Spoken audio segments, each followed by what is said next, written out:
din po natin na may Alice Leal Guo na nasa database ng NBI. Ito po ang Alice Guo na yon. Friends, I want you all to take a good hard look at this document. Same ang birthday sa birth certificate ni Alice Leal Guo na tumakbong mayor.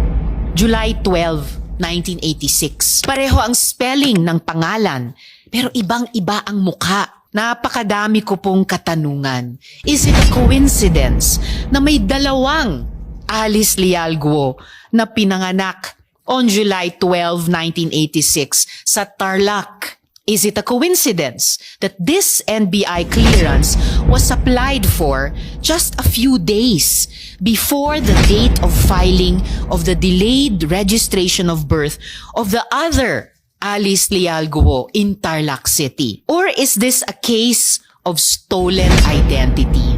Has Guo Haping assumed the identity of a Filipino woman and then nearly a decade later run for public office? Sino po ang babaeng ito na may pangalang Alice Leal Guo pero hindi kamukha ni Mayor?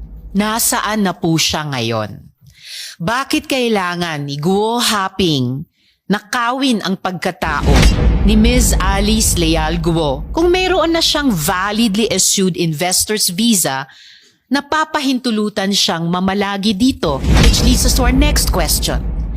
How large and what is the nature of Alice Guo's networks? May ebidensya na tayong nakita na may link ang Bamban Pogo Hub to Clarkson Valley.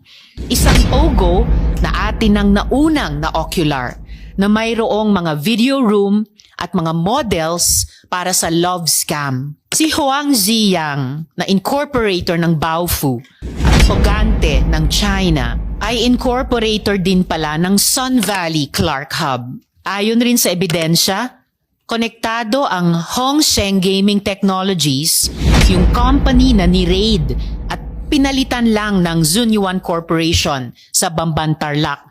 Konektado ang Hongsheng at ang ni-raid ng PAOK na Pogo sa Porac, Pampanga. Paano nangyari yun?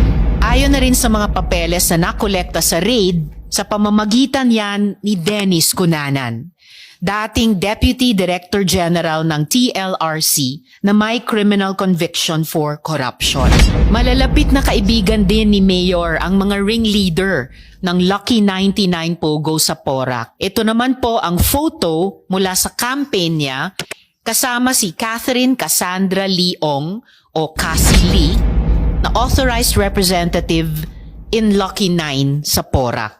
May isa pa kaming nakitang connection na nakakabahala dahil may kinalaman sa isang napakalaking investigasyon ng Senadong ito noong nakaraang kongreso pa. Ilalabas po natin ito sa tamang panahon. At ang huling gusto kong masagot na tinatanong na rin ng buong bayan, sino ba ang protektor ng mga pogo na ito?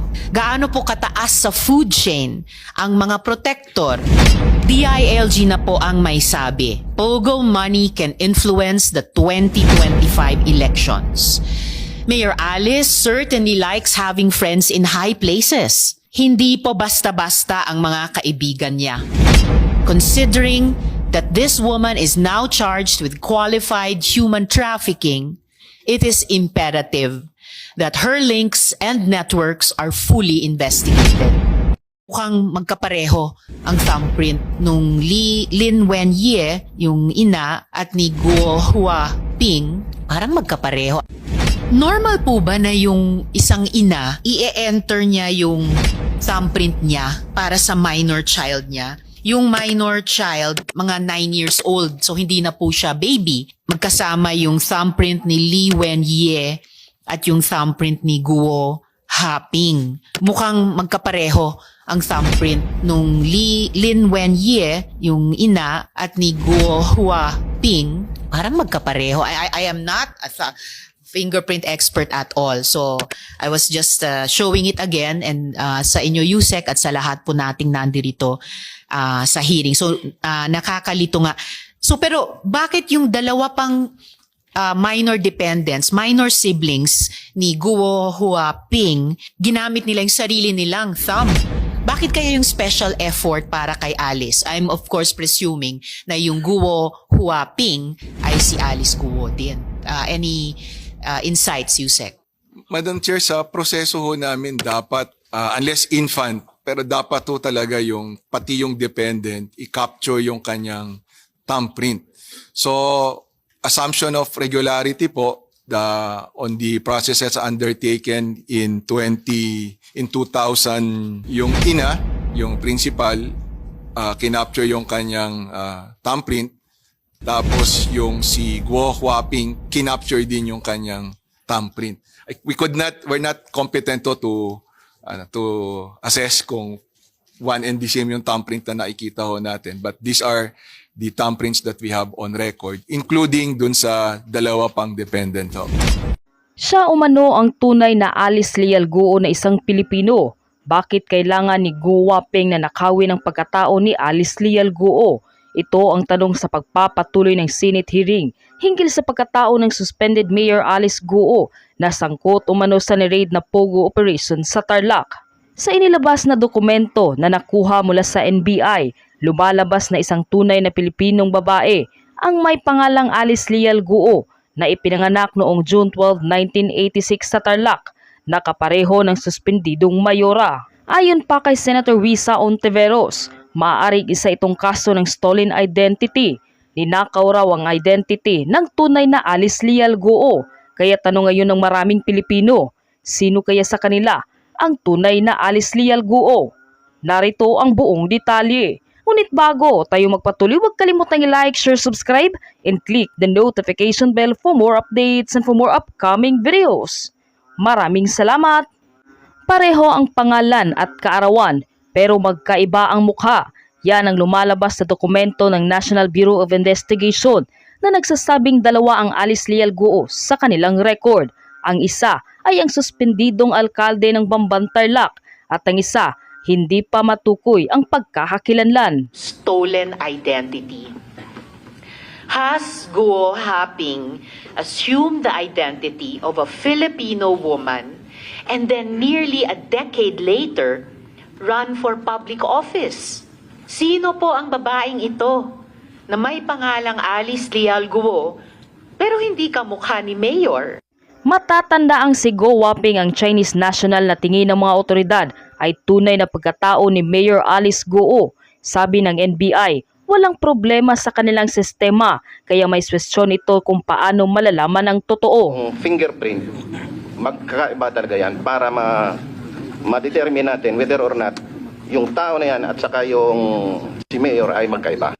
Ayon naman sa may-ari na may nakalistang address sa nasabing NBI clearance, wala silang kilalang Alice Leal Guo na nakatira o umupas sa kanila. Hindi sumipot si Mayor Alice Guo sa pagdinig dahil ayon sa kanyang abogado ay may sakit raw ito at stress. Pero sa kanyang liham naman sa Senate Committee, mas maraming dahilan ang ibinigay ni Mayor Alice Guo. I personally believe that I am not fit to appear as one of the resource persons. The concerning and malicious accusation thrown against me have adversely affected and caused serious impact on my physical and mental health. Pero hindi ito tinanggap ng mga senador, kaya pinasabi na ang naturang alkalde pati na ang kanyang pamilya na hindi dumalo. Ayon naman sa Anti-Money Laundering Council, iba-ibang versyon ng pangalan ng kanyang ina ang isinulat ng alkalde sa bank application nito. Wenyi Lin Leal, Winnie C. Leal, tapos yung Amelia Lim Leal and Amelia Leal po. Matatandaan ring si Wenyi Lin ang sinasabing kinakasama at business partner ng ama ni Mayor Alice Guo. Nakuha din po natin ang impormasyon na may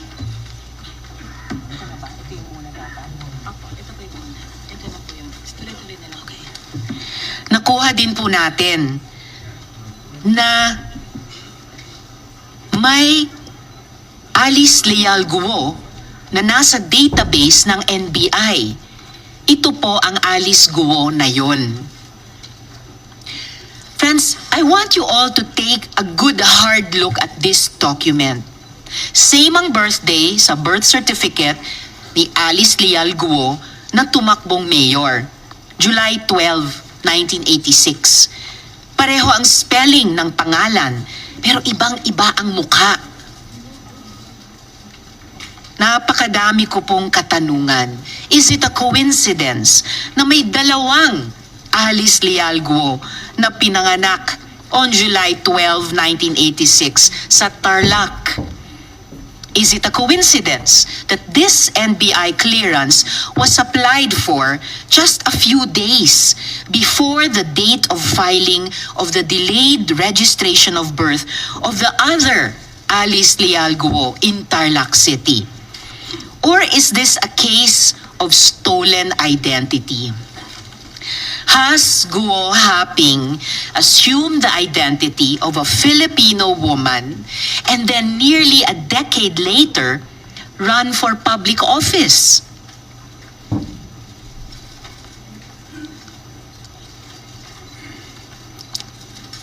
Sino po ang babaeng ito na may pangalang Alice Leal Guo pero hindi kamukha ni Mayor?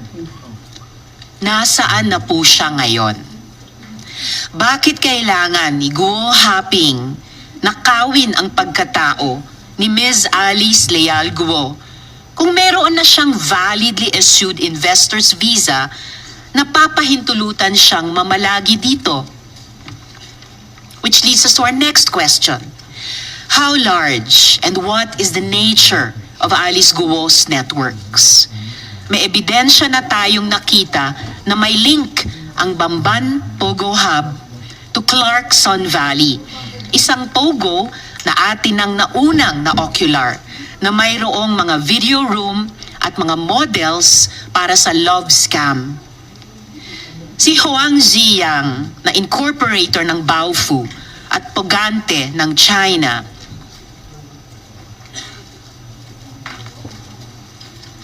ay incorporator din pala ng Sun Valley Clark Hub.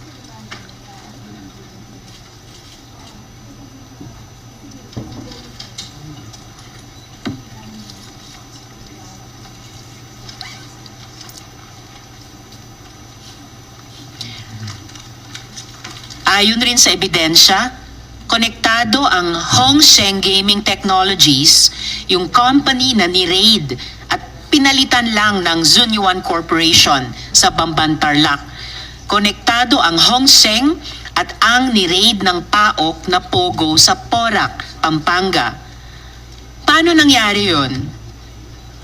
Ayon na rin sa mga papeles na nakolekta sa raid, sa pamamagitan yan ni Dennis Cunanan, dating Deputy Director General ng TLRC na may criminal conviction for corruption.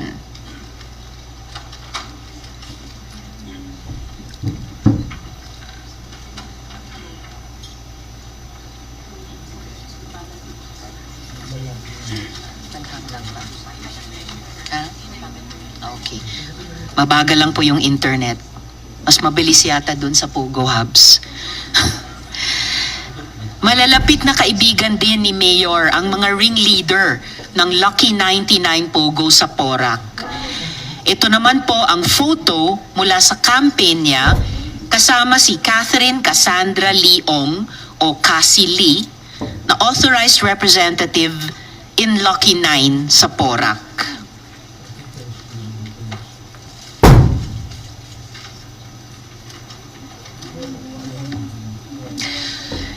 May isa pa kaming nakitang connection na nakakabahala dahil may kinalaman sa isang napakalaking investigasyon ng Senadong ito noong nakaraang Kongreso pa.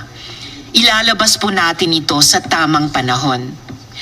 At ang huling gusto kong masagot na tinatanong na rin ng buong bayan, sino ba ang protektor ng mga pogo na ito? Gaano po kataas sa food chain ang mga protektor?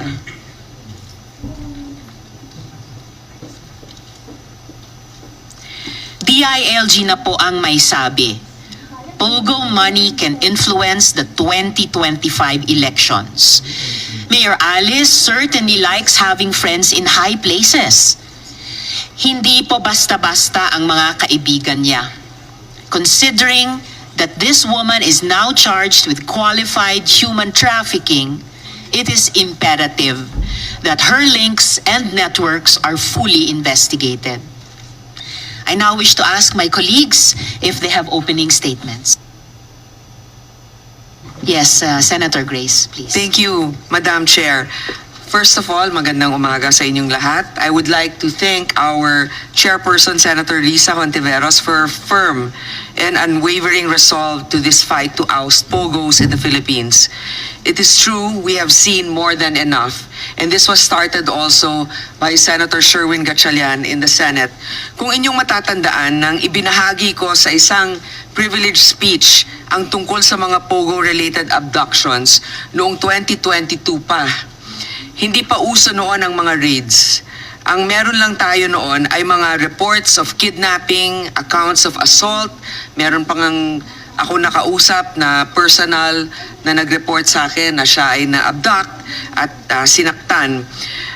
Talagang sakit ng ulo itong mga POGOs. Meron mga legal POGOs, pero ang problema ay pinapaupahan nila ang kanilang mga permits para magamit ng ibang operators.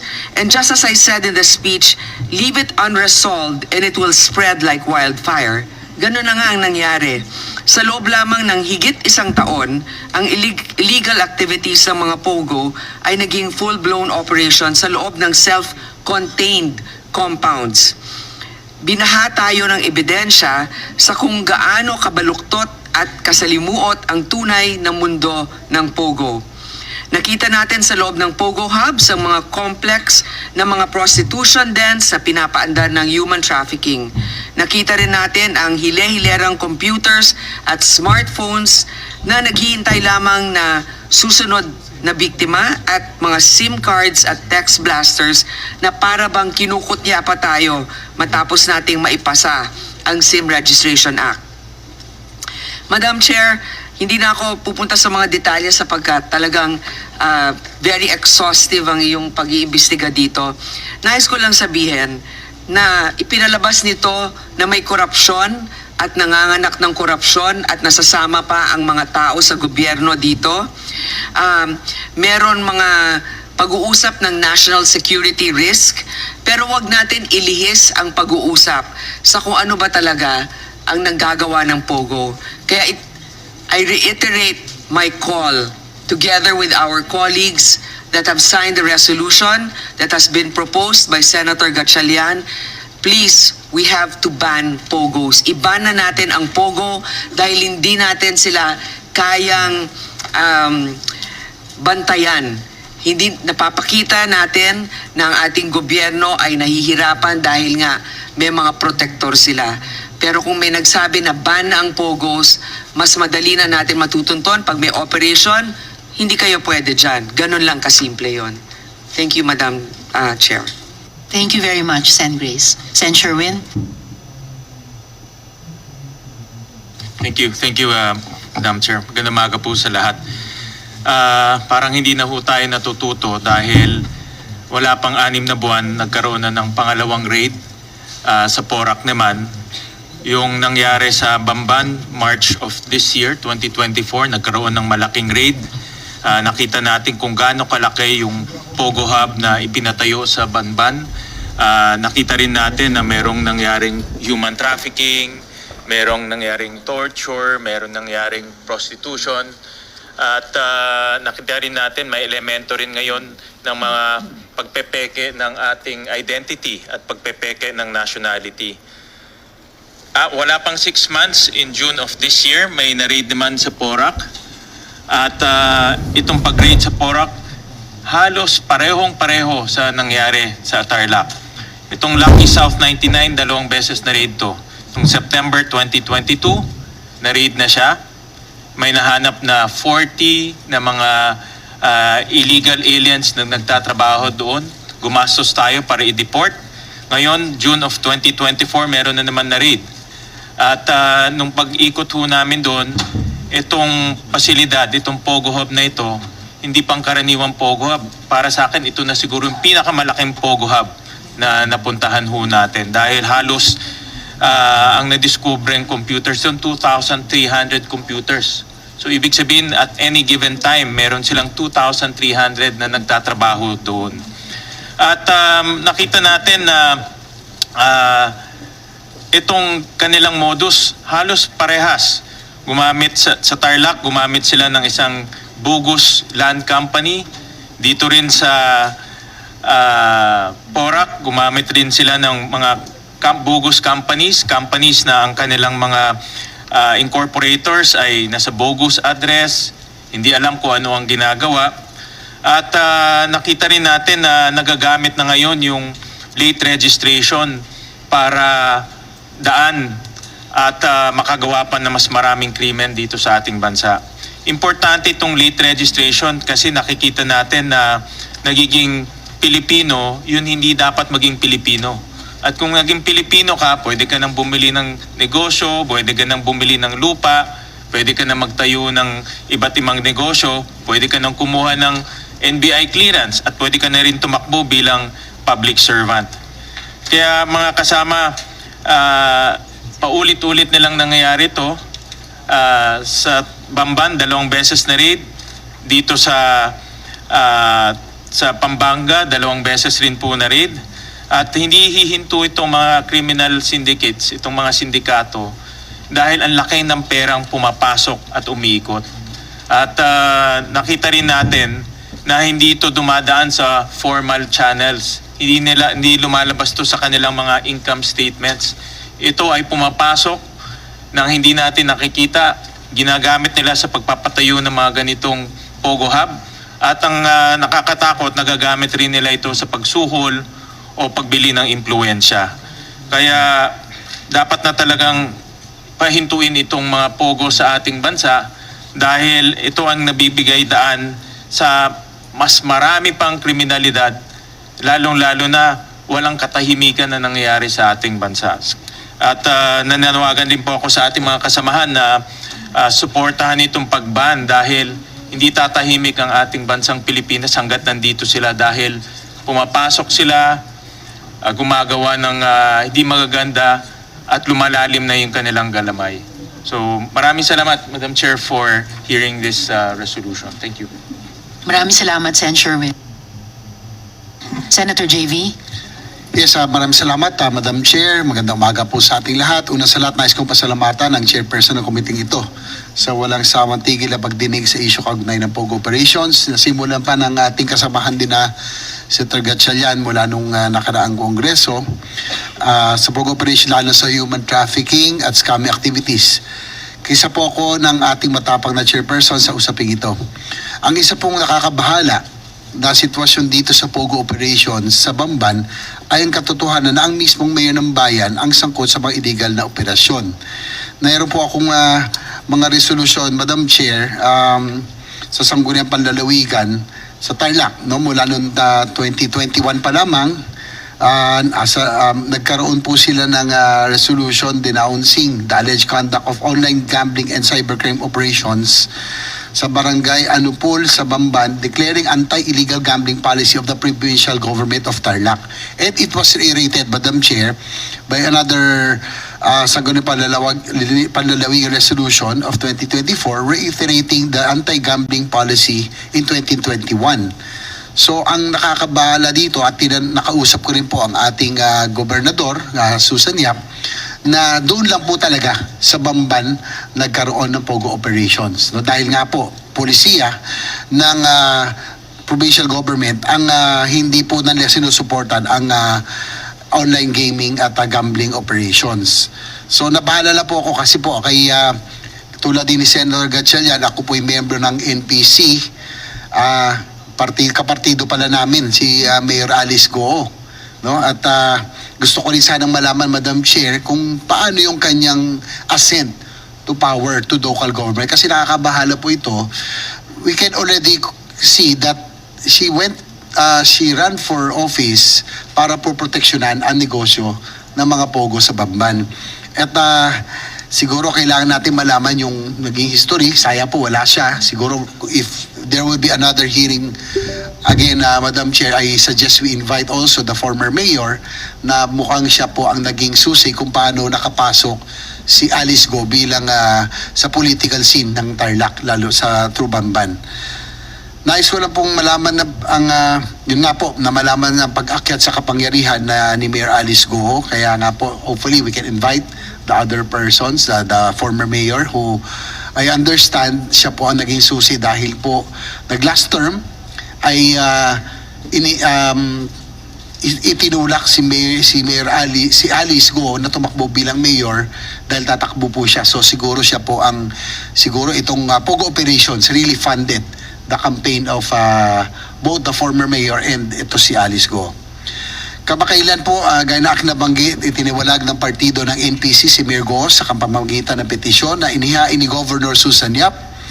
Ang lalawigan ng Tarlac ay isang tahimik, malinis at progresibong probinsya sa pangunguna ng masipag nitong gobernador. Ang aming pong kapartido.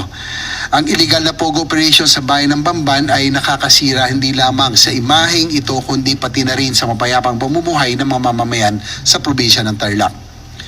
Ang operasyon ng mga Pogo sa bansa ay may tulad na rin natin sa agresibong presensya at kilos ng mga Chinese sa West Philippine Sea. The presence of the Chinese Coast Guard and militia in our seas and the operation of Pogos on our lands have only caused chaos and social disorder in the country. These are failed attempts to tamper with the Filipino courage and spirit, but undeniably have already adversely affected our communities and fellow citizens. The committee has uncovered and discovered not just the material facts and information to prove the involvement of Mayor Guo, but also the compelling and disturbing reasons that call for the government's policy shift on Pogo operations. I believe that really we already have to hasten the phasing out of the Pogo industry. Huwag na po natin hintayin na may mahalan na naman na mayor o iba pang opisyal ng gobyerno na magiging protektor sa illegal na operasyong ito. Kaya nga po sana huli na po si Alice Guo na talagang kitang-kita mo, Madam Chair, na siya po ay pinatakbo upang pagtakpan o upang magsilbi sa interes ng Pogo operations sa Bamban. Kita natin sa buong Tarlac, wala hong Pogo operations except in the municipality of Bamban. Muli, maraming salamat, Madam Chair. Maraming salamat, Sen JV. And Comsec, per yung hiling ni Sen JV, imbitahin nga natin sa susunod na pagdinig yung dating mayor ng Bamban. And then, paumanin, hindi ko kaagad nakita at na-acknowledge yung presensya ni Sen Lito. Sen Lito, gusto nyo po bang mag-opening statement din? Hindi na po ako. Magandang umaga po sa inyo lahat at sa mga kasamahan ko dito sa Senado at sa mga panawin nating mga resource person, ating mga kababayan. Magandang umaga po uli. Hindi na po ako mag-opening statement. Didiretso na lang po ako kung pwede. Pwede na po? Question? May mga tanong po muna sana, Okay. Sen Lito, simula sa Board of Investments kung maaari po. Pero sigurado lahat po tayo, kasama po kayo ay makapagtatanong during this hearing. Salamat po, Sen Lito. Kung makapagsimula po tayo ng mga further questions sa Board of Investments, andito po si Yusek Rodolfo. Sir, if you could take these questions po. May ipa-flash po kaming ulit yung SIRV ni Guo Huaping at saka yung Board of Investments letter sa Bureau of Immigration dated 4th June 2024. Familiar po ba kayo sa mga dokumentong ito at pwede nyo po bang ipaliwanag yung konteksto ng mga dokumentong ito? Yusek. Forgive me, Yusek Rodolfo, I missed something important. Could I first ask before you proceed to answer the question, pwede ko bang hilingin si Comsec to acknowledge all the resource persons, brief the committee on the status of those invited and subpoenaed, and administer the oath to those present? Okay, good morning, everyone. The committee would like to acknowledge the presence of the following resource person. From the Philippine National Police, we have Police Colonel Lucrecio Rodrigueza, Jr. Then from the Criminal Investigation and Detection Group, we have Police Brigadier General Raul M. Takaka, with Police Major Liza G. Avila. Then from the Presidential Anti-Organized Crime Commission, we have Director we have Undersecretary Gilberto Cruz. Then we have Dr. Winston John Castro. From the Interagency Council Against Trafficking, we have Undersecretary Nicholas Felix T. Then from the Philippine Amusement and Gaming Corporation, we have Retired General Raul Villanueva, Attorney Jessa Maris Fernandez. From the Intelligence Service of the Armed Forces of the Philippines, we have Colonel Rimbrad B. Ferreira Pa. Then we have Lieutenant Colonel Lex Michelle B. Dapanas, JAGS. Then we have Major Aris A. Guerrero Pa. Then from the National Security Council, we have Deputy Director General Nestor Hirico. Then we have Mr. Eugene Lirio Texon from the National Security Specialist. Then we have from the Department of Information and Communication Technology, we have ASEC Renato Paraiso. We have Engineer Gladys De Ocampo. Then from the Anti-Money Laundering Council, we have Attorney Emmet Rodion Manantan. Then Attorney Arnold Cabanlit. Then Attorney Richard Chan. We have Attorney Adrian Arpon. We have Attorney Erana Domali. We have Mr. Jason Padilla, Miss Paula Bianca M. Diamante Honrado. From the Bureau of Internal Revenue, we have Attorney Ralbert John Tibayan. And Attorney Scanton Orculio. Then from the Bureau of Immigration, we have Attorney Arvin Cesar Santos, Attorney Jose Carlitos Licas, and Mr. Peter Demetria. Then from the National Bureau of Investigation, we have Regional Director Jerry Abiera. From the Philippine Statistic Authority, we have Mr. Fred Sulesta, Engineer Marisa Grande, Attorney Eliezer Ambatali, Miss Emily Macario, and Attorney Precious Angela Paganahi. From the Department of Foreign Affairs, we have Miss Lailani Feliciano. We have Mr. Bon Ryan Pangwi, Director Lemel Lopez. From the Department of Agrarian Reform, we have Director Joseph Aurelia. From the Department of Interior and Local Government, we have Attorney Juan Victor Llamas, Undersecretary.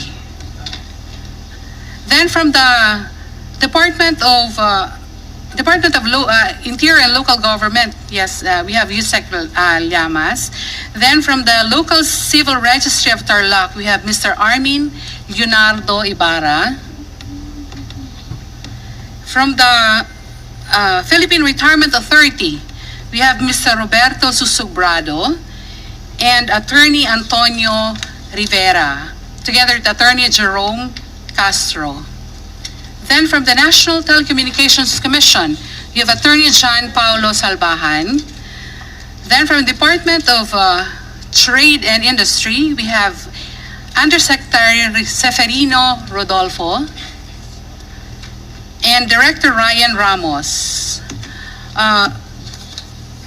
We sent an invitation to Mayor Alice Goo, but she just sent a letter of regrets.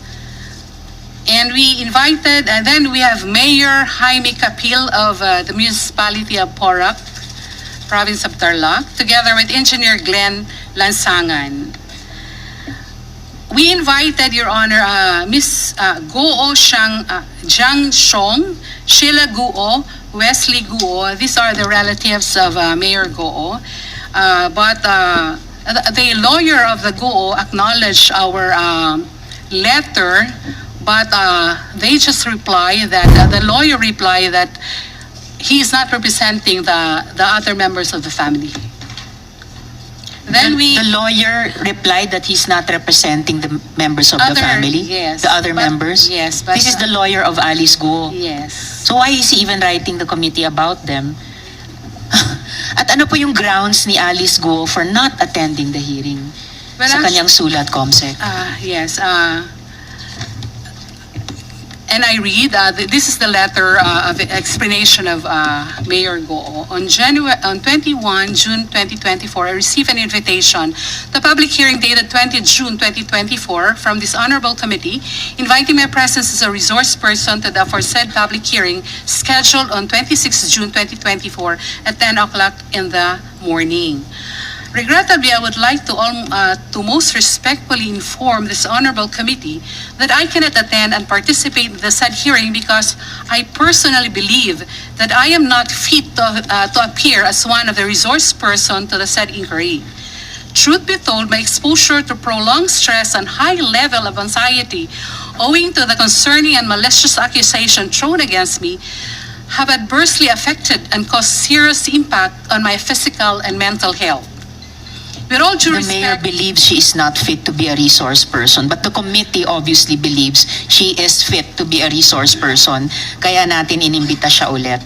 Please proceed, Comsec. with all due respect, as you may already know, I am placed under preventive suspension for 6 months by the Office of the Ombudsman, while the administrative charges filed against me are pending. Worse, our motion for reconsideration with motion to lift preventive suspension dated 10 June 2024 was denied, and in an order dated 18 June 2024. Second, several letters of authority were served to me and to my other legitimate businesses as the Bureau of Internal Revenue commenced their assessment. Third, the Presidential Anti-Organized Crime Commission has openly filed a criminal complaint against me, charging me with a non-bailable offense of qualified human trafficking. More importantly, I've been exposed to public ridicule, humiliation, and hatred for several months now, tarnishing my public image, character, and reputation. Unfortunately, I have already been prejudged guilty by the public despite the absence of any finding by the court of law and proper tribunals. In view of the foregoing, please accept my most sincere apologies for my absence and for any inconvenience this may have caused the committee. I would like to emphasize that I have no ill will or slightest intent to disrespect, disregard, or disobey this honorable committee. From Ms. Alice Go. Thank you, Comsec. Unfortunately, the non-appearance of Mayor Alice Go is a disregard of the invitation of the committee. At kahit may ongoing processes sa Office of the Ombudsman, sa BIR, sa PAOK, hindi yan dahilan na hindi siya magpakita rito. So, at the proper time, I will consider ordering the issuance of a subpoena to Mayor Alice Go. What about the other persons invited? Comsec, Guo Jian, Zhong, Sheila Guo, Wesley Guo, and Lin Wenye. There's no reply from them except that reply of the lawyer that he's not representing the other member of the family. Which is a non-reply of Yes. the lawyer. So Then the same, the chair will consider ordering the issuance of subpoenas as well to the other persons invited. Yes, we Yes, Comsec, before you proceed, Sen Sherwin. May I inquire if Ms. Nancy Gamo was also invited? Your Honor, we Comsec. invited also Ms. Nancy Gamo, and we did not receive a reply. But during her interview, she told the interviewer that she will attend the hearing of the committee. Madam Chair, she is central to this hearing, considering that she is on record the accountant or the person in charge of filing documents in behalf of the Go family in the different Go related companies, and then her name also appeared in different POGO companies. So she's very central to this investigation, and at the proper time, Madam Chair, I'll join you in your motion to subpoena these personalities. Thank you, Senator Sherwin.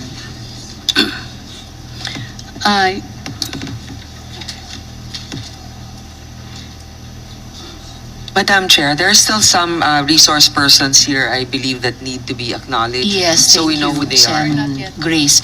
Just before we ask the COMSEC to do that, just to make of record that my office received a sworn statement of facts affidavit from Nancy J. Gamo, and one of the points she makes here is that, however, I was unable to attend because I opened the email containing the invitation too late. Although this was for an invitation last May 22. So the point made earlier by Senator Sherwin stands, and the chair welcomes his manifestation. Please proceed, ComSec. Your Honor, we also invited Jack Lopez Uy, but we were not able to locate his address. Then we invited Mr. Dennis Cunana, the consultant of Advantage Management Consulting Philippines, but he just sent his lawyer, Attorney J. Floran Clerigo. Is the attorney present, ComSec? Yes, Your Honor.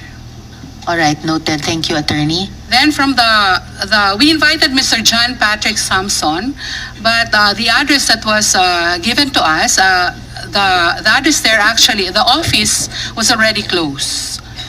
Then we sent an invitation to Mr. Alberto Rodolfo de la Serna and Ms. Cassandra Ong, and we received no reply from them.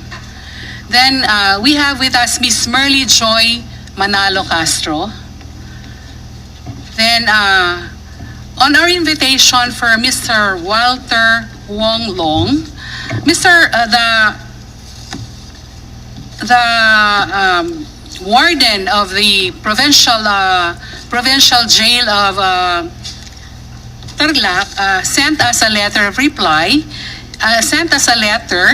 informing us that our request has been denied by the judge. The judge denied our invitation, our request for the appearance of Mr. Wong based on the revised rules of civil procedure. Then we actually wrote another letter to Warden Munoz requesting if we can invite Mr. Wong online, but he replied, and can I read his reply, Your Honor? Please proceed, ComSec. Inasmuch as the undersigned is eager to comply with your request, I'm afraid that doing so will have a consequence of facing charges of contempt before the court of jurisdiction. Secondly, I am not considering that I might be violating the constitutional right of the accused to self-incrimination as explicitly cited by the Honorable Judge Order dated 24 June 2024 under the revised rules of civil procedure, which is the very underlying reason for his denial of a request for court order. The committee thanks the good judge for the reply, and we'll consult with Senate Legal kung ano yung proper possible next steps namin, fully respecting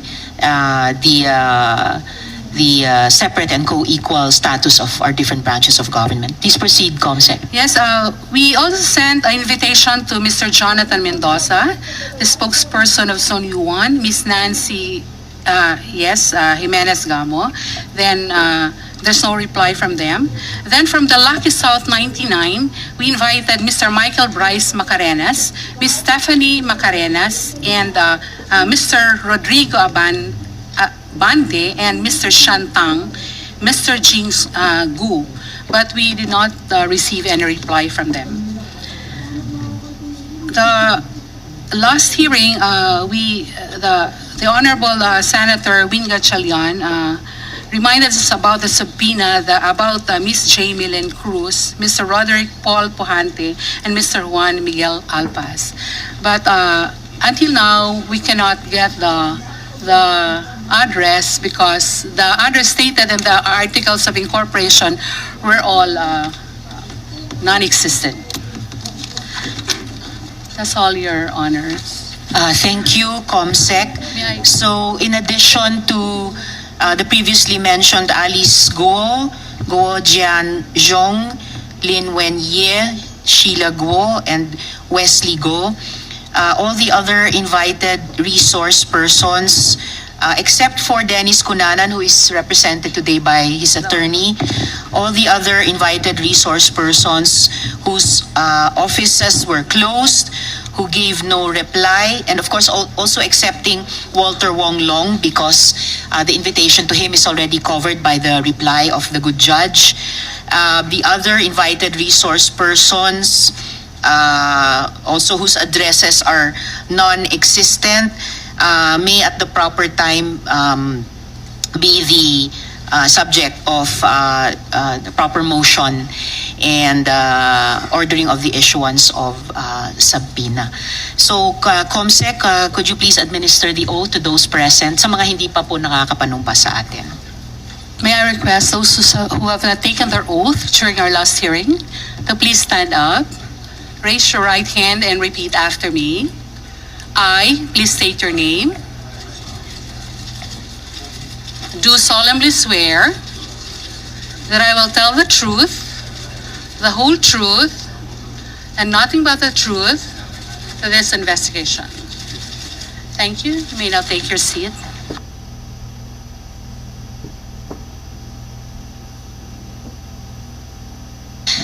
Maraming salamat, Comsec, at sa lahat ng mga resource persons. Before we go back to you, Sec Rodolfo, and our questions for the Board of Investments, just to act on this matter already, the Chair orders the issuance of subpoenas to the previously mentioned invited resource persons who did not make themselves available for the hearing today. I second the motion, Madam Chair. So moved and duly seconded. Thank you to Sen. Sherwin. So the Chair orders such, Comsec. Salamat po. So let's go on now with the Board of Investments. We'll flash again, Yusek Rodolfo, the SIRV of Guo Huaping and the BOI letter to the BI dated 4th June 2024. Familiar po ba kayo sa mga dokumentong ito at pwede niyo po bang ipaliwanag sa amin ano po yung konteksto ng mga dokumentong ito? Yes, Your Honor. Honorable Chair, honorable members of the committee, we actually received 3 requests on information related to this hearing. One is from Commissioner Norman Tansinco on a letter that he sent to our DTI Secretary Alfredo Pascual and the BOI Executive Director Bobby Fondevilla. This was dated June 3, inquiring on the complete details of the Special Investors Resident Visa application of one Guo Jian Zong. And we replied, Your Honor, June 3, same date, but was received the day after by the Bureau of Immigration, informing the Bureau of Immigration that as per our records, the said foreign national and his dependents were previous holders of SIRV issued pursuant to provisions of Book 5 of Executive Order 226, otherwise known as the Omnibus Investment Code of 1987, with the following details.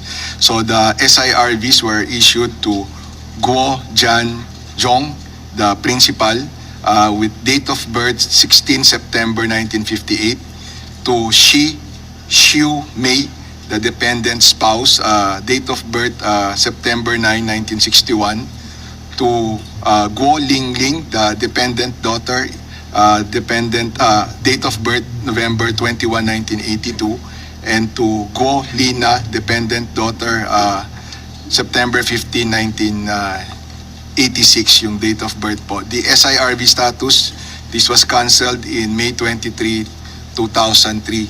And then, Yusek, yung mga pangalang binanggit nyo dun sa naunang SIRV na in-issue are different from the names we see here. So we're presuming these are different dependents, or we can say they are not the same as appear in these documents. yung sa pangalan po, but we have no competence. We're not the competent authority to determine whether pareho silang mga katauhan po. But may I also proceed, Madam Chair, on the official request that we received from the Senate Committee on Women, Children, Family Relations, Gender and Gender Equality dated 19th June and 20th June. So on a Lin Wenyi, Chinese national, and as I mentioned, former holder of SIRV Following are the details of the said foreign national based on the files on record. So this refers to Lin Wen Yi. Ms. Lin applied for SIRB along with her dependents Guo Hua Ping, Guo Jianglong, and Guo Xiang Dian. Their SIRB were granted 25 May 2000. She invested $75,000 in Triumph Embroidery Center Incorporated, formerly Hua Fei Embroidery Center Incorporated, a business enterprise engaged in rendering embroidery services. The said firm is considered an eligible form of investment under the SIRB rules and regulations. The existence of the said investment was confirmed via an ocular inspection conducted by the BOI on May 22, 2002. The following documents were submitted for the revalidation of their SIRB because this is part of the SIRB process po. Valid Chinese passports, alien certificates of registration, SEC registration, and articles of incorporation of Hua Fei Embroidery Center, a certificate of inward remittance issued by the Bangko Sentral of Pilipinas, that time dated September 30, 1999. Now, in line with our rules, after revalidation of foreign nationals' eligibility for SIRB, their names were endorsed to the Bureau of Immigration for the grant of the visa. The Bureau of Immigration conducts its own validation process and then acts on the BOI endorsement by implementing the visas in sticker form onto the holders' passports. Their SIRV were cancelled on August 22, 2011. As represented by the letter of the holder's authorized representative, they were applying for Special Resident Retirees Visa or SRRV with the Philippine Retirement Authority. This was as of September 12, 2011 po. Upon verification by BOI with PRA, the said foreign nationals are currently active holders of the SRRV. Now, we also provided, Madam Chair, copies of the following documents to the Senate in reply to the June 19 and June 20th letters. The accomplished SIRV application form, the initial report of investment by the applicant, the accomplished deed of undertaking, the certification of inward remittance issued by the Bangko Sentral Registration Department, the certification issued by Hua Fei Embroidery Center Incorporated certifying Li Wenyi as a stockholder of the firm, the articles of incorporation and bylaws of Hua Fei Embroidery Center Incorporated, the annual income tax return and balance sheet for calendar years ending December 31, 2001 of Hua Fei Embroidery Center duly received by the Bureau of Internal Revenue, the affidavit on the capacity to invest of at least $75,000, the certifications issued by the Department of Health National Quarantine Office, the passport bio pages and visa stamps, and the biometrics, in particular, the right thumbprint of the said personalities. Please be informed also that the SIRV holders are required to physically report to our office upon approval of their visas to have their pictures and biometrics captured for issuance of the SIRV ID. Thank you, Madam Chair. Thank you, Yusek. So, do you confirm the authenticity of these documents related to the SIRV of Guo Huaping? Yes, Madam Chair. Thank you. Ano po yung requirements para sa SIRV application bukod sa maaring nabanggit nyo na kanina? And also, what about the dependents of an applicant? May requirements din po ba kaugnay nila? Yung requirement, doon po sa principal applicant, nabanggit na natin mga documentary requirements, pero ang main requirement po is the $75,000 na investment in qualified targeted investments. Ito pong pag sinabi natin qualified investment targets, this would be in shares of stock in corporations engaged in services, manufacturing, or in a publicly listed company. dati ho pinapayagan natin yung pag-invest sa condominium units or in a trading enterprise. But since 2002, hindi na ho natin pinapayagan yung mga yon. Dun sa mga dependent ho, in addition to the documentary requirements that I mentioned, they have to be below 21 years old, which would explain ho, kung makikita ho natin dun sa birth date ni Guo Huaping, nung nag-apply ho sila, nung requested their SIRB to be cancelled in 22 August 2011, lalagpas na ho siya sa 21 years old. Kaya siya we could surmise that that is the reason why they transferred to the Philippine Retirement Authority Special Resident Retirees Visa. Salamat, Yusek. Oo, patatanungin din natin yung tungkol sa PRA mamaya. Pero dito pa rin sa SIRV ng BOI, required po ba ang personal appearance ng lahat ng aplikante? At may biometrics bang kinukuha ang BOI? Opo, Madam Chair. The SIRB holders are required to physically report to the Board of Investments upon approval of their visas to have their pictures and biometrics, in particular ho, signature and fingerprint captured. Para ho to kasi sa issuance ng kanilang SIRV ID. So kailangan po silang mag-physically to report in our offices. In our office, sorry. And speaking of, kanina binabanggit nyo nga po yung thumbprints, no? Kababanggit nyo ulit ngayon. Normal po ba na yung isang ina, i-enter niya yung thumbprint niya para sa minor child niya? So, halimbawa, in the case of one of these documents, yung minor child, mga 9 years old, so hindi na po siya baby. At may papakita po ako dito ulit. Ito po, even to the naked eye, it looks like dun sa ano kanina, yung slide po na magkasama yung thumbprint ni Li Wenye at yung thumbprint ni Guo Haping. Mukhang magkapareho ang thumbprint nung Lin Wenye, yung ina, at yung Guo Haping na dependent daughter. So alam ko rin na yung NBI ay may biometrics ni Guo Haping, so not all is lost. Kaya lang dagdag na nakakalito. At dagdag pa, yung dalawang minor siblings nung Guo Haping dyan sa document na yan, sila naman hindi thumbprint. Ito na muna. Yung magkatabing thumbprint ni Lin Wenye at ni Guo Huaping, parang magkapareho. I am not a fingerprint expert at all. So, I was just showing it again and sa inyo, Yusek, at sa lahat po nating nandirito sa hearing. So, nakakalito nga. So, pero bakit yung dalawa pang minor dependents, minor siblings ni Guo Huaping, hindi, I cannot ask you why, pero ninonote ko lang, sila, yung dalawa, hindi thumbprint nung ina. Ginamit nila yung sarili nilang thumb. So, bakit kaya? At bakit kaya yung special effort para kay Alice? I'm of course presuming na yung Guo Huaping ay si Alice Guo din. Any insights, Yusek?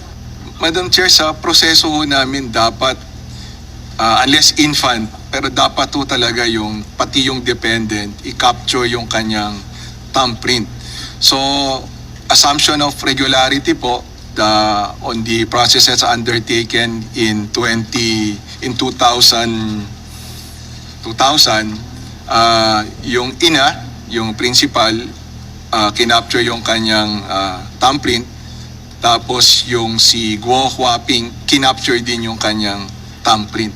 We're not competent to assess kung one and the same yung thumbprint na nakikita ho natin, but these are the thumbprints that we have on record, including dun sa dalawa pang dependent ho. And of course, and fair enough po, Yusek, and of course yung presumption of regularity is dun sa government agency na tumatanggap ng ganitong mga submissions or nagko-conduct ng ganitong mga procedure. So, dapat nga yung BOI. So, tapos, yes sir. Tapos, Yusek, kanina nakita nyo rin po yung passport ni Guo Huaping. Sa estimation nyo lamang po, bilang layperson, siya nga ba si Alice Guo? If you can offer an opinion.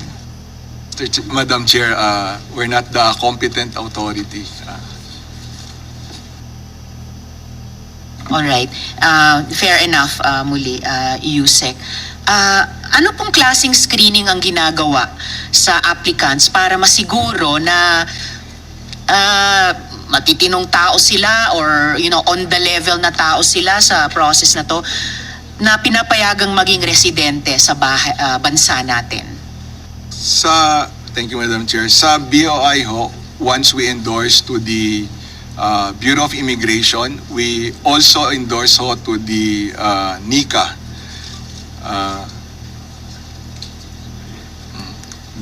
I apologize, Yusek. Please proceed. Thank you. Madam Chair, pagka ho in-endorse namin sa Bureau of Immigration for the issuance of the visa, we also endorse ho to the NICA. Tapos ho, si Bureau of Immigration also undertakes their own assessment. So, kumbaga, merong cross-referencing or validation on the part ng NICA at saka BI. May I also, Madam Chair, just for context ho, para alam din ng lahat, ang number of active SIRB holders ho ng BOI, total ho, principal investors 1,224 at saka dependents 1,124. So ang total ho natin, and the earliest that we have on record, 1988. So cumulative na ho yan, lahat-lahat na ho. Since 1998 ay 2,348. Medyo konti lang ho. Every year ho, less than 100 yung ating nai-issue na SIRB. Dahil medyo mahigpit nga po yung mga requirement natin. Thank you. At mabuti kung mahigpit, probably in this case not mahigpit enough. And gaya ng na-observe nyo, hindi naman napakarami ang 2,000 higit. So dapat kaya nating mas siguruhin pa. So salamat po, Yusek. Before we go on, I need to just for the processes of the committee to repeat the chair's motion to subpoena Mayor Alice Leal Guo, Lin Wen Ye, Guo Jiangjong, Sheila Leal, Seaman Leal, and Wesley Leal, and the other earlier mentioned resource persons who are not present and without good reason to be absent in this hearing, to order the issuance of subpoena to those persons.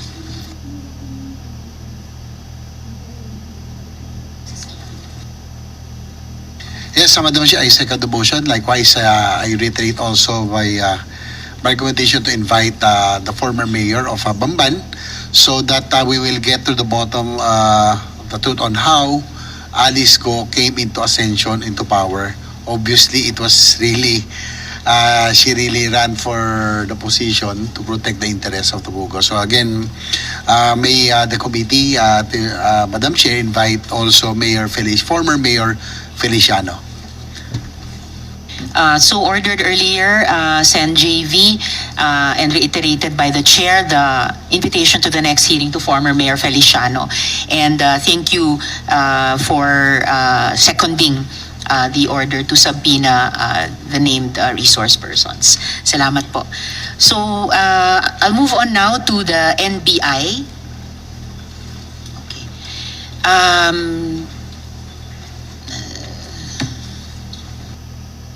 We have Regional Director Jerry Abiera.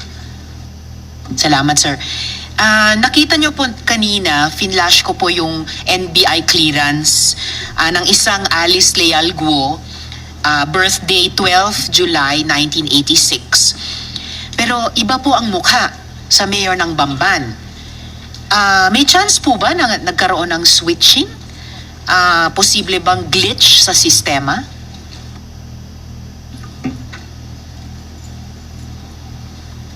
Baka ibang tao talaga yan, ma'am. Hindi sa sistema ang may problema. So baka ibang tao ito, so nagkaroon ng switch. Pwede ma'am, pero hindi ko masabi kung ano ba talagang nangyari dyan. So pwedeng nangyari dahil sa isang switch. Ano pang paraan ang pwedeng nangyari na ganito? May isa pang Alice Leal Guo, parehong birthday, pero ibang muka. Ang ano ko lang ma'am, ang sistema ng pagkuha ng clearance, apply ka ng clearance online, tapos babayaran mo, magkakaroon ka ng schedule, pupunta ka sa office mismo para kuhanan ka ng picture at saka biometrics, yun na yung fingerprint. Ngayon, dahil siya ang nag-appear dyan, i-presume natin na siya mismo, yung nasa picture, yan yung nagpunta sa office. So kung yung Alice Guo na yan, magkaiba naman kay Mayor, hindi natin alam kung yung pangalan niya ay parehas na parehas ang date. Ang mas maganda ma-determine natin dahil yung fingerprint, magkakaiba talaga yan para ma-determine natin whether or not yung tao na yan at saka yung si Mayor ay magkaiba. Tama po, importanteng mapaghambing yung mga fingerprints Yes, nila. ma'am. And so ang sinabi nyo rin po kanina, physically pumunta sa opisina ng NBI itong Alice Leal Guo, kasi litrato niya ay kuha sa NBI office. Pero pumunta din yung akala nating iniimbestiga nating Alice Leal Guo personally, kasi kinuha din yung photo niya dun sa opisina. Pero pareho silang nabigyan ng clearance. Parehong pangalan, parehong birthday, magkaibang mukha. Pero possibly on different occasions, pareho silang na-issuehan ng clearance.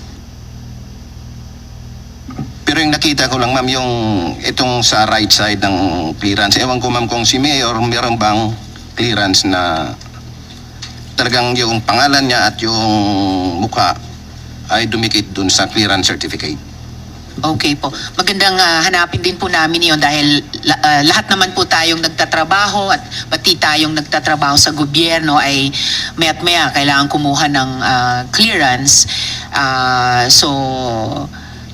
Napakahalaga yung ipaghambing yung dalawang thumbprints po nila. Pero sir, nag-aalala din po ako para sa babae na nasa clearance ninyo. Yung either kapangalan ni Alice Leal Guo o yung totoong Alice Leal Guo. Pwede po bang i-ascertain ng NBI yung kinaroroonan nitong Alice Leal Guo at kung siya ay buhay pa o patay na? Yes ma'am, pagbalik ko ma'am, susubukan namin i-ano ma'am. Pa-report ko ma'am na papahanap natin ma'am. Salamat po, RD. Bago dumako sa PSA, follow-up question sa PRA, kaugnay nung mga sagot ni Yusek Rodolfo ng BOI kanina. So, mula sa PRA, sino nandito from PRA? Ito. Yes, of course. Philippine Retirement Authority. Sir Sosobrado. Morning, sir. May record rin po ba yung PRA nung Special Resident Retirees Visa o SRRV naman related to Guo Huaping? Good morning, Madam Chair. Yes, we have on record that, let's see, Lin Wen Yi, after she canceled her SIRV, she applied for SRRV in October of 2011, and which was approved. We were given an order of issuance by the Bureau of Immigration on October 27. And on that application, she had two dependent children, Jiang Long Guo and Xiang Jian Guo. Only these two, both male. We don't have any record at all of any other Guo that could be Alice Guo. So unlike the earlier issued SIRV by the other agency, Yeah. nung pagdating na po sa authority ninyo and requested to issue another visa, yung SRRV, dalawang dependents na lamang po, parehong lalaki. Dalawa. Wala na po yung Guo Huaping. Wala. Okay po. And may biometric information din po ba kayo ni Lin Wen Ye, like fingerprint, photo, signature? We have the thumb marks of Lin Wenyi. Unfortunately, we don't have for the two dependent children. However, what we're doing now, in light of what has been happening lately, we now require everybody to have the thumb marks, to submit their thumb marks, even the dependents. So, dati po hindi yun part ng application Just the process? principal. Just the principal? Yes. Okay po.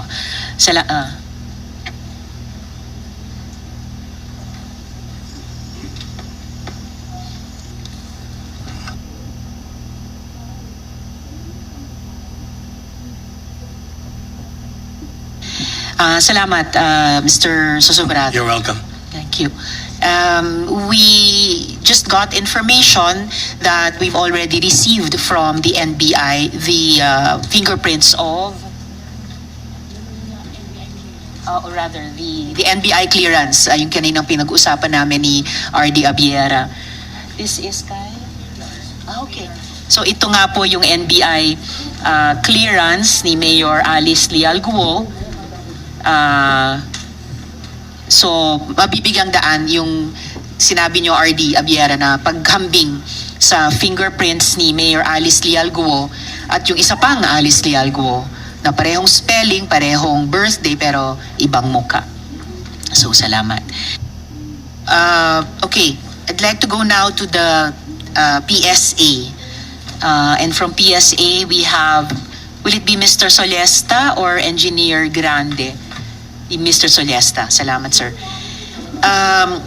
Alam ko po na gumawa kayo ng probe ukol sa birth records ni Mayor Alice Guo and sa usapin ng birth certificates for sale, no, yung issue sa PSA. Una, ano po yung categorical findings nyo kay Mayor Alice? So it will be Engineer Mariza. Yes, ma'am. Hello. Madam Chair, based po dun sa investigation that was conducted by our Fraud and Management Division, we coordinated with Tarlac Local Civil Registry Office, and based on file, what was found is only the negative certificate issued by then NSO is part of the supporting documents, and based dito sa negative certification of birth from the former office, kasama dito yung si Alice and also yung kanyang sister Sheila, is the only sole supporting document submitted for delayed registration. So in fact, we also observed that the negative certificate was issued after the document was prepared by the staff of the Local Civil Registry Office. Why is that important na nahanda after, sorry, na-issue after nahanda yung negative certification? Yeah. So before, even before, we request for a negative certification of birth to avoid yung double or multiple registration, kasi baka meron po siyang ibang registration in other municipalities. So that's one of the observation, Madam. And based on the database, yun pong delayed registration ng magkapatid was submitted under the regular monthly report, which means yung registration po kasi nila was filed November of 2005. It means that it has undergone the process of submission bago po ito na-load sa NSO, the former NSO database. If I understand correctly, Engineer, bukod sa yung negative certificate of NSO lamang yung supporting document na isinumite, late pa siya na isumite. Tama po It ba? appears dun sa issued na certification, ma'am. Nauna po siya i-prepare as compared dun sa date of issuance ng negative certification. So, reverse sequence of events. Dapat na unang isubmit yung negative certificate. Yes. Okay. So, kulang na nga yung supporting documents, late pa na isubmit. So, sa madaling salita, yung delayed registration of birth ba ni Alice Leal Guo, regular ba siya o irregular? Irregular, madam. Irregular. Okay. Kumpara, sabi nyo, yung late registration ng kapatid niya was filed or were filed as part of the regular process. Pareho lang po siya, Madam Chair, na irregular. Parehong irregular. Yung kay Mayor Alice Leal Guo at yung kay Sheila Leal Guo. Yeah. So, may theory ba ang PSA tungkol sa kasong ito? May corruption ba involved, halimbawa? Related to this, Madam, we already endorse to the Office of the Solicitor General for the cancellation of the Colby. Yeah, because ang PSA naman has no power to automatically cancel pag nakita natin na may irregular process doon sa registration. So, endorsed to SOLGE na yung cancellation nitong, what was the term you used? Acronym? Cancellation of the Certificate of Live Birth. Okay. CLB. Okay. So, nako-confirm nyo na yung birth certificate niya ay nakuha fraudulently or irregularly, considering halos walang attachments ito nung isubmit bukod dun sa negative certificate ng NSO. Tapos parang, gaya ng nalaman namin ng previous hearings, parang mali-mali pa yung information sa marriage status ng mga magulang, halimbawa. Yes po. So, kung cancelled po yung Colby, ano pa yung implication kay Mayor? Well, technically, Madam, naka-float yung kanyang identity because of he is an official of the government and yung pagiging Filipino citizenship is being in question. So, napakabigat po ng implikasyon. I mean, for any person, di ba? I mean, nasa Convention on the Rights of the Child or maituturing nating karapatang pantao, the right to a name and a nationality. Pero dito, ang implikasyon ay naka-float yung identity niya. As you said, official siya ng gobyerno at dapat beyond reproach yun, yung identity kung tatakbo o magiging or kahit ma-appoint bilang official. So, napaka-importante po talaga and the committee appreciates yung responses nyo sa mga tanong na ito. Meron na ba kayong na-identify na sindikato sa loob? Kasi parang ipagpaumanhin nyo parang imposible na wala. Dahil mukhang talamak ang pagkuha ng mga pekeng o irregular na birth certificates. Kahit pa para sa isang tao, halimbawa, na tatakbo at magiging opisyal ng gobyerno natin.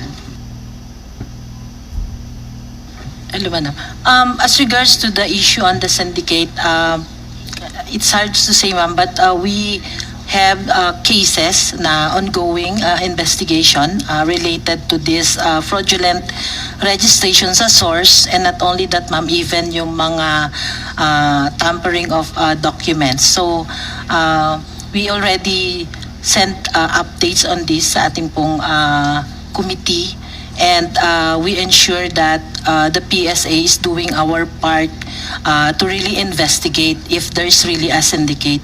That's why in-strengthen din po namin yung aming fraud management division to conduct our own investigation together, of course, with the local government unit who are directly supervising our local CB registrars dahil sila po dito yung may mandato ng pagre-rehistro.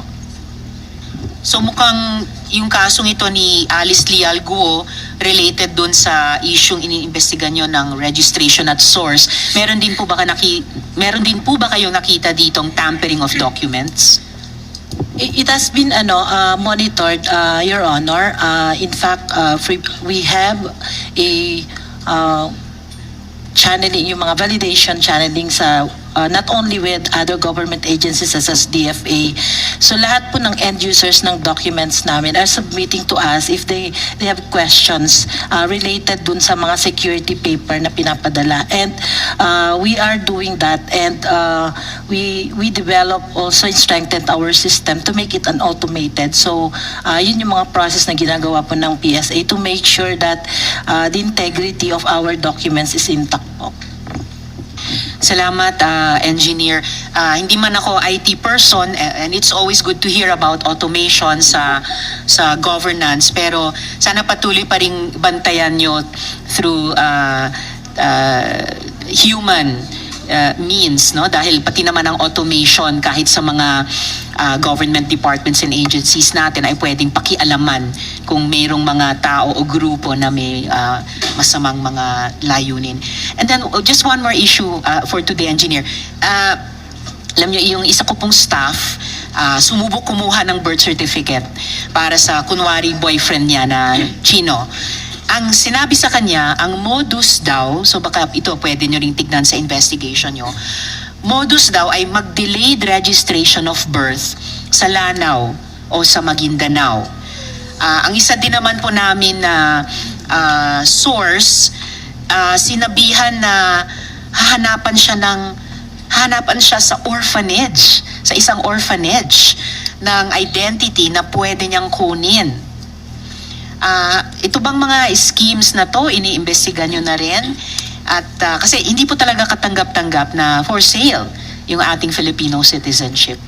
Yeah, Madam, I'd like to inform the committee that the PSA has been monitoring social media sites, especially sa Facebook. No, there are really online scammers that offer delayed registration, and in fact, namomonitor namin dito, and nag-conduct na po kami ng 2 local civil registrars na involved po dito in Lanao del Sur nga po dahil dyan sa mga ano na yan, and we have endorsed our recommendation also to the local chief executive kasi na-find out namin there are documents really put on hold because of that process of delayed registration that was started actually during the pandemic. So nagtaka kami bakit may mga registration in Lanao del Sur na naka-lockdown po tayo but personally they can appear to the LCR. So meron po kaming mga na-hold na ng mga documents na ganito, and continuing po yan, Madam Chair, for monitoring yung mga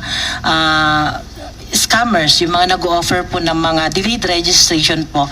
And in addition, and to address this national security concern, we also issued yung Memorandum Circular 2024-17. Ito yung additional guidelines requiring some additional mandatory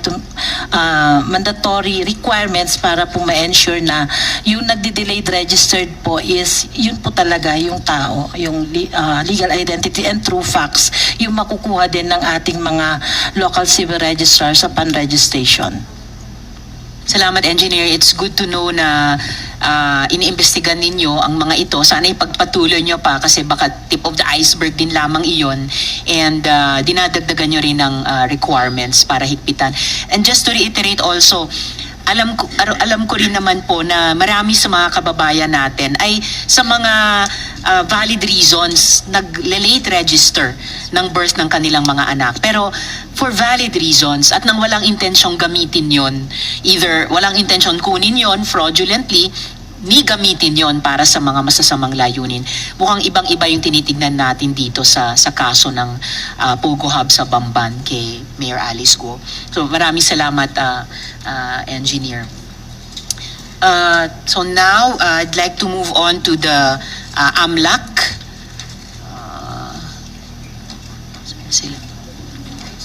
Okay. Salamat, sir. So, I understand po, AMLAC is also in the middle of an investigation related to Alice Guo, her companies, and her involvement in illegal POGO activities in Bamban. Director, Attorney, ano po yung pwede nyong i-share? Ano yung pwede nyong i-share sa publiko tungkol sa investigasyong ito so far? We could only probably confirm the existence of an ongoing investigation. As to the details, ma'am, we may have to be covered by Section 8A. Section 88 of 8A, ma'am, Section 8A of the AMLA, ma'am. of the AMLA. All right. But we'll continue propounding questions to AMLAC, and the committee would appreciate your responses as far as you are able in the context ng ongoing investigation nyo at yung section nga po na iyon ng AMLA. So, base po sa inyong investigasyon, may indications po ba na may money laundering na ginagawa doon? Ma'am, at the moment we're validating po the transactions. We're not precluded from looking into our intelligence information. Probably we would be able to confirm this in the coming weeks, ma'am. In around how many weeks po, attorney? Hopefully, ma'am, we would be able to conclude the final investigation report and any filing of cases, ma'am, within the next 2 weeks po. Alright, salamat. We will look forward to that po. Hindi din po ba suspicious kung ang mga kumpanya ni Mayor Alice Guo na I suppose kasama po sa investigasyon ninyo ay walang registered employees sa Pag-ibig? At napag-alaman din po namin, daan-daan ang open cases sa BIR.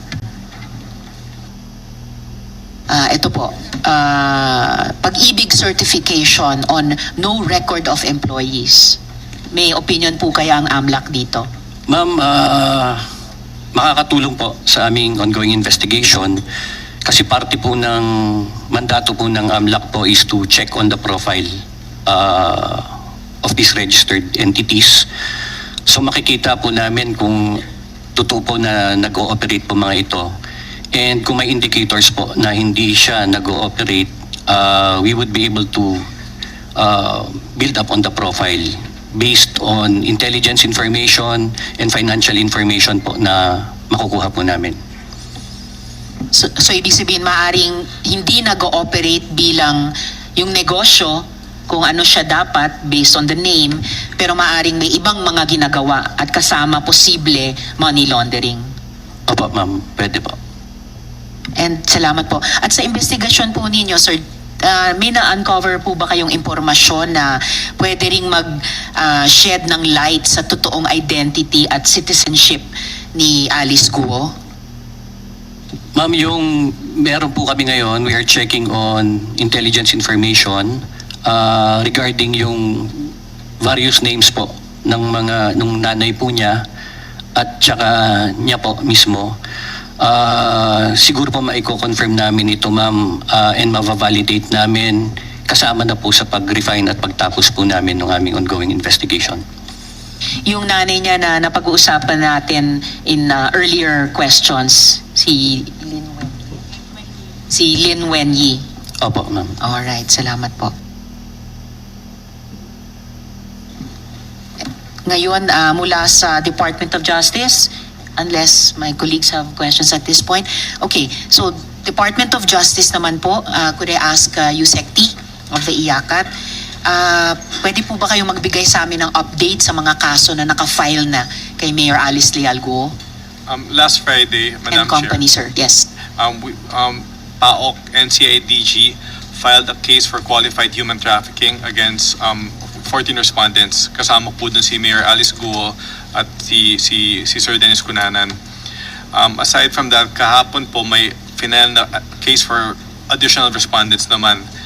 Itong mga cases na to, they will be consolidated with the pending case before RTC Capas in Tarlac.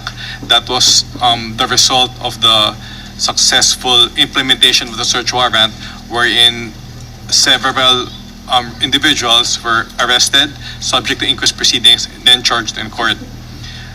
Presently, yung kaso po na pending sa RTC Tarlac, pending po yung aming request na ipalipat ang kaso nito from Tarlac to Manila. Tapos balik po tayo dun sa kaso na pending na na-file na po sa Department of Justice. We expect this case to undergo preliminary investigation, go through the process for preliminary investigation wherein all the respondents, including Mayor Alice Guo, will be given the opportunity to present their side. And there will only be a filing of the case in court should the investigating prosecutors deem there to be probable cause to charge and for the crime charged.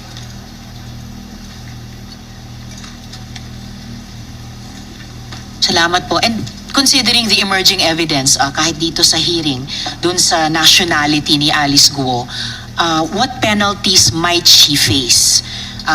Option din po ba yung deportation? Kung ma-charge po si Mayor Alice Guo at yung mga ibang foreign nationals na respondents, sa harap po sila sa kaso at kung ma-deem guilty sila ng korte, ang maximum penalty po ay life imprisonment. Pending ang kaso sa korte, hindi po sila pwede ma-deport. Ngunit kung assuming mag-convict sila at ma-serve in sentence, doon na po sila maaring ma-deport kung foreign national po sila. Pero kahit ma-deport, they would still serve their sentence dun sa bansang pagdedeportan sa kanila? Yes, ma'am. It is clear that if convicted, service of sentence in the Philippines is a prerequisite before their deportation to their countries. Alright, malinaw po yun. Maraming salamat, Yusek.